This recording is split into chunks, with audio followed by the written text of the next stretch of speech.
ఇక ప్రగతి ప్రణాళిక నిజంగా తెలంగాణలో ప్రగతి ఉన్నదా? పూర్తిగా కాంగ్రెస్ పాలనలో అడుగంటిపోయింది. పోరాడి తెచ్చుకున్న తెలంగాణ 2014 నుండి 2023 వరకు కేసీఆర్ గారు పరుగులు పెట్టించి అధికార యంత్రాంగాన్ని ఎన్నో అద్భుతమైన ప్రపంచమే ముక్కు మీద వేలేసుకునేలా గొప్పగా మరి పథకాలు పెట్టి నిరంతరం తెలంగాణలో ప్రతి ఇంట్లో కూడా తల్లిదండ్రులు కూర్చున్నప్పుడు కానీ పిల్లలు అన్నం తినడానికి కూర్చున్నప్పుడు కానీ ప్రతి చోట కూడా కేసీఆర్ గారి కార్యక్రమాల మీద చర్చ జరిగేది.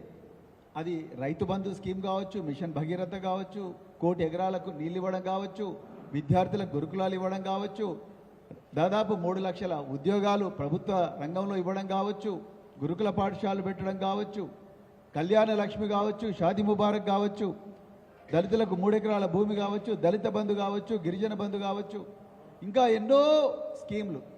వీటన్నిటి మన ఊరు మనబడికి సంబంధించి కానీ పల్లె ప్రగతి, పట్టణ ప్రగతి, వీటన్నిటి మీద కూడా ప్రతిరోజు కూడా చర్చ జరిగేది తెలంగాణలో ప్రతి ఇంట్లో కూడా. ఆ ప్రగతి అనేది ఈరోజు కుంటుపడ్డది. దానికి కూడా నేను ఉదాహరణ చెప్తాను. అదేవిధంగా ప్రగతి ప్రణాళిక లేదు, అదేవిధంగా ప్రజాపాలన లేదు.